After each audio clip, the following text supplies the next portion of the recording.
আমার স্নেহের সকল ছাত্রছাত্রীকে রাজু স্যার ম্যাথ সলিউশনে স্বাগতম। আজ আমি তোমাদের ক্লাস 7-এর নিজে করি 3.2-এর এই অঙ্কগুলো এবং নিজে করি 3.3-এর এই অঙ্কগুলো সুন্দরভাবে শেখাবো। আমি তোমাদের খুব সহজ পদ্ধতিতে এবং শর্ট নেম অঙ্কগুলো শেখাবো। তোমরা পুরো ভিডিওটা ভালোভাবে দেখবে, নয়তো বুঝতে পারবে না এবং বেশি দিন মনে রাখতে পারবে না। চলো শুরু করি।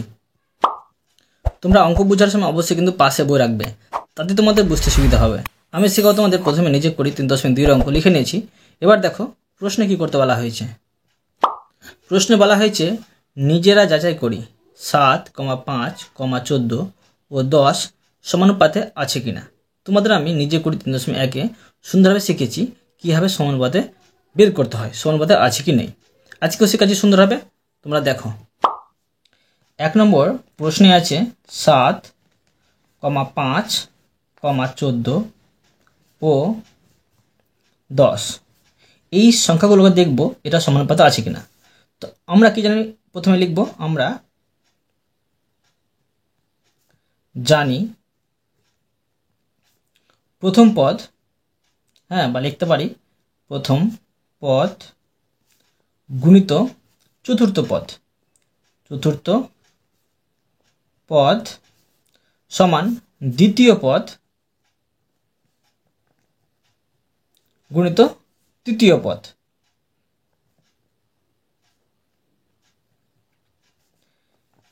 অতএব দিয়ে করব, প্রথম পদ ছিল 7 গুণিত চতুর্থ পদ ছিল 10 সমান দ্বিতীয় পদ ছিল 5 গুণিত তৃতীয় পদ ছিল 14। অতএব দেখো 7 10 70 সমান 5 14 হচ্ছে 70। তো দেখো দুই দিকে সমান হয়ে যাচ্ছে। অতএব 7, 5, 14 ও 10 সংখ্যাগুলি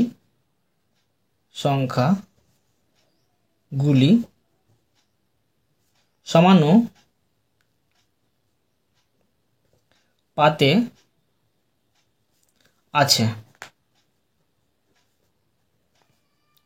এবার দেখো 2 নম্বরে আছে 10, 5, 14 ও 7। আবার লিখে নেব আমরা জানি প্রথম পদ গুণিত চতুর্থ পদ সমান দ্বিতীয় পদ গুণিত তৃতীয় পদ। অতএব দেখো প্রথম পদ আছে 10 গুণিত চতুর্থ পদ আছে 7 সমান দ্বিতীয় পদ 5 গুণিত তৃতীয় পদ 14। অতএব দেখো এখানে হচ্ছে 7 10 70 সমান এটা হচ্ছে 5 14 হচ্ছে 70। এখানেও দেখো দুদিকটি সমান হচ্ছে। অতএব লিখে নেব অতএব 10, 5, 14 ও 7 সংখ্যাগুলি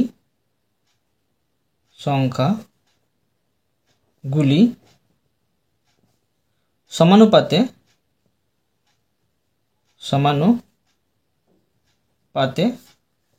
আছে। এবার দেখো 3 নম্বরে আছে 14,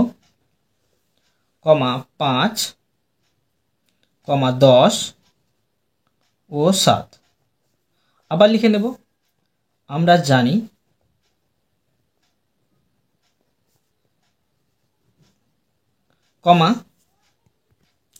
লিখব প্রথম পদ গুণিত চতুর্থ পদ সমান দ্বিতীয় পদ গুণিত তৃতীয় পদ। অতএব দেখো প্রথম পদ ছিল 14 গুণিত চতুর্থ পদ ছিল 7 সমান দ্বিতীয় পদ ছিল দেখো 5 আর তৃতীয় পদ ছিল 10। এটি আমি গুণ করে বসিয়ে নেব। অতএব 7 14 হয় 98 সমান 5 10 হয় 50। তো অতএব দেখো দুই দিকে সমান পাচ্ছি না, অতএব লিখে নেব 14, 5, 14, 10 ও 7 সংখ্যাগুলি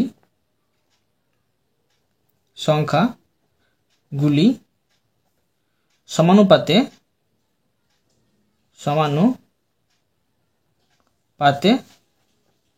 আছে। ঠিক আছে, এবার দেখো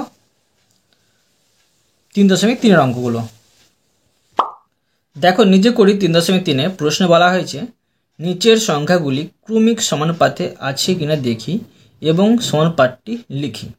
তো এখানে দেখো 3টি করে সংখ্যা দেওয়া আছে, সহজে তোমরা বুঝতে পারবে না এই সংখ্যাটি সমানুপাতে আছে কি নেই। যদি 4টি সংখ্যা থাকতো তোমরা কিন্তু প্রথম পদ আর চতুর্থ পদ আর দ্বিতীয় পদ তৃতীয় পদ গুণ করে কিন্তু পেয়ে যেতে সেটা সমানুপাতে আছে কি নেই। এখন 3টি সংখ্যা নিয়ে কী হবে, সমানুপাত আছে কি না দেখতে হবে। আমি সুন্দরভাবে শেখাচ্ছি, দেখো অবশ্যই বুঝতে পারবে। তো দেখো 1 নম্বরে আছে 5, 10, 20। এখানে দেখো প্রথম পদ আর তৃতীয় পদ একসাথে গুণ করতে হবে আর এই মাঝের পদটা বর্গ করতে হবে। সেই দুটো যদি সমান হয় তো মনে রাখতে হবে এটা সমানুপাতে আছে। দেখো বোঝাচ্ছি, অবশ্যই বুঝতে পারবে। প্রথমে ধরো বসিলাম আমি 5 গুণিত তৃতীয় পদ আছে 20 বসিলাম। এখন দেখো এই দুটো গুণ করে কত হচ্ছে, 5 20 100 হচ্ছে, সমান মধ্যপদের বর্গ আর প্রথম পদ তৃতীয় পদের গুণফল যদি সমান হয় তো এটা সমানুপাতে আছে। বুঝতে পারলে? দেখো প্রথম পদ আর তৃতীয় পদে গুণ করে হয়েছে 100 আর মধ্য পদে বড় করে হচ্ছে 100। এটা সমান 100 হচ্ছে, এটা সমান 100 হচ্ছে, তাই এটা হচ্ছে সমানুপাতে। তো এইভাবে লিখতে পারি যে অর্থাৎ প্রথম পদ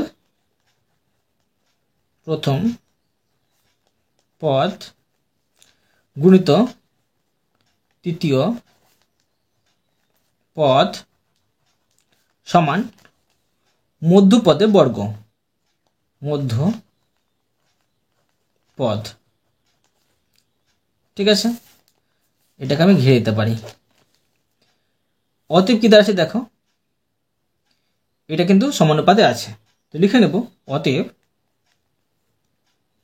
5,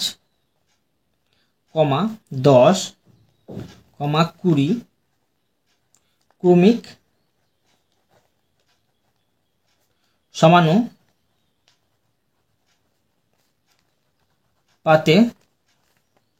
আছে। প্রশ্ন আরো বলেছে এবং সমানুপাতটি লিখি। লিখতে পারি এবং সমানুপাতটি হলো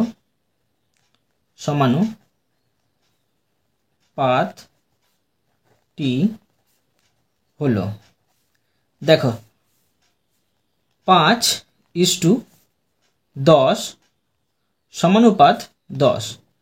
এই মধ্যপদটাকে যদি ভাঙি আমি দুটো 10 পাবো। ঠিক আছে, দেখো একটু ভাঙলে আমি দুটো 10 পাবো, ইস টু আর শেষে আছে 20। বুঝতে পারলে এই সংখ্যাটি হচ্ছে সমানুপাতে আছে। এবার দেখো 2 নম্বরে আছে 8, 4, 2। আবার দেখো প্রথম পদ আর তৃতীয় পদটা গুণ করে নেব। 8 2 8 দিয়ে কত হচ্ছে 16, এটা গুণ করে 16 পেলাম। এবার দেখব যে মধ্য পদে বর্গ করে 16 হচ্ছে কিনা। এখন দেখো এই মধ্য পদে বর্গ করে কিন্তু 16 হচ্ছে, অর্থাৎ লিখে নেব প্রথম পদ গুণিত তৃতীয় পদ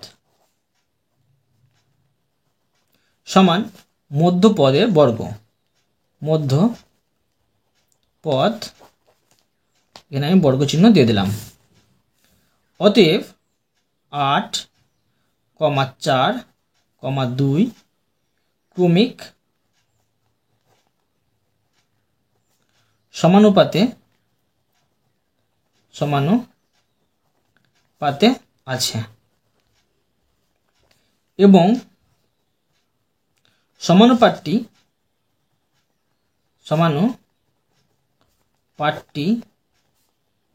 হলো সমান 8:, মধ্যপদটা 2 বার বসাতে হবে, এটা সমানুপাত হবে এখানে ইস টু তৃতীয় পদ, মানে এটা চতুর্থ পদ হয়ে যাবে। বুঝা গেল? এবার দেখো 3 নম্বর। 3 নম্বরে আছে 7, 14, 28।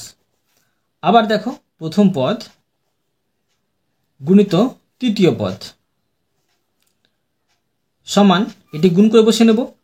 তো দেখো 28কে 7 দিয়ে গুণ করলে হবে 196 সমান। এবার দেখো এই 14টা এখানে আমি বসিয়ে নেব বর্গ করে।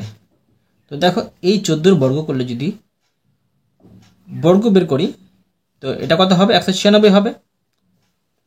তো কি বোঝা যাচ্ছে? যে এটাও সমানুপাতে আছে।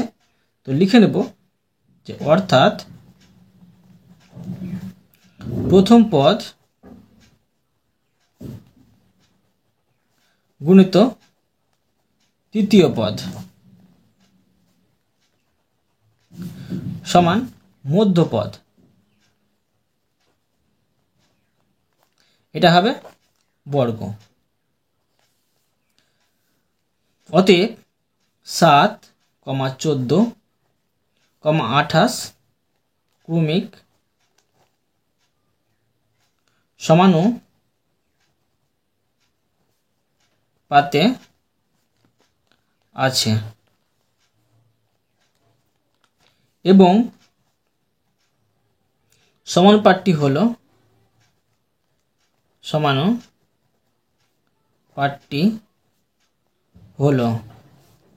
সমান 7:14। এই 14টা 2 বার বসাতে হবে, সমানুপাত দিয়ে দিলাম 14 আর 28, এটা চতুর্থ পদ করে বসিয়ে দিলাম। এবার দেখো 4 নম্বর। 4 নম্বরে আছে 81, 9, 18। এখানে দেখো প্রথম পদ আর দ্বিতীয় পদ গুণ করে নেব। তো 81 গুণিত 18, এটি দেখো যদি গুণ করি আমি কত হবে? 1458 হবে। এবার দেখো সমান এই মধ্যপদটির বর্গ এখানে বসাতে হবে। তো দেখো এখানে আমি যদি 9-এর বর্গ বের করি কত হবে? 9 9 81 হবে। তো 81 তো এখানে নেই, তাই এটা হচ্ছে তোমার অসমান, সমান হলো না। তো এখন লিখতে পারি যে অর্থাৎ প্রথম পদ গুণিত তৃতীয় পদ সমান, এখানে সমান হবে না, অসমান হবে। দেখো মধ্যপদ এ বর্গ, মধ্যপদের বর্গের কিন্তু অসমান হচ্ছে প্রথম পদ আর তৃতীয় পদটা। অতএব লিখে নেব 81, 9, 18 ক্রমিক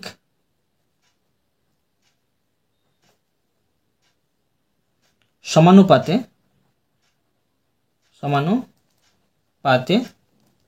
নেই। সমানুপাতে নেই, তাই সমানুপাত বের করা যাবে না। যেমন এখানে লিখেছিলাম এবং সমানুপাতটি হলো, তাই এই সমানুপাতটা কিন্তু বের করা যাবে না। এবার দেখো 5 নম্বর। দেখো 5 নম্বরে আছে 4, 6, 12।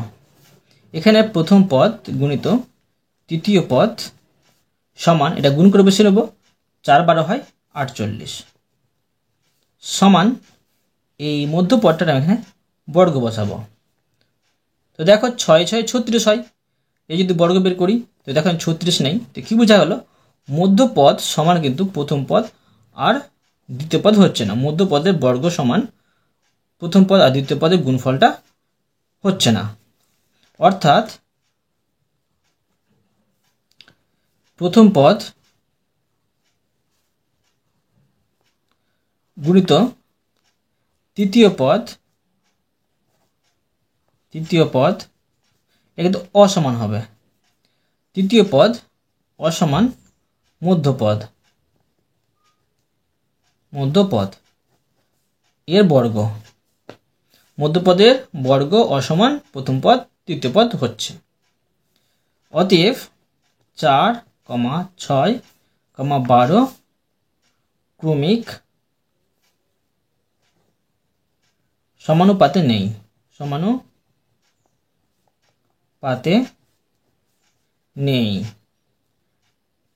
তাই এটা কিন্তু সমানুপাতটি বের করা যাবে না। ঠিক আছে, এবার দেখো 6 নম্বর। 6 নম্বর আছে 4, 10, 25। তো প্রথম পদ আর তৃতীয় পদ গুণ করব।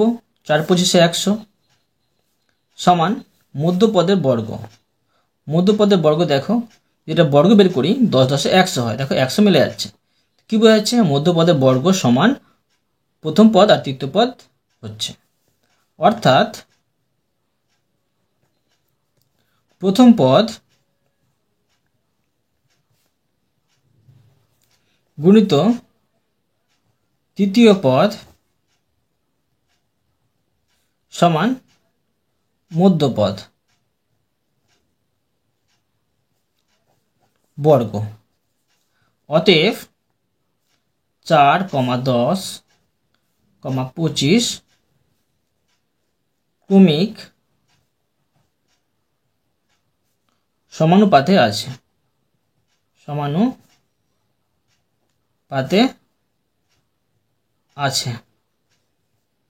ঠিক আছে, এবং এর সমানুপাতটি বের করে নেব। সমানুপাত আছে তাই লিখব, এবং সমানুপাতটি হলো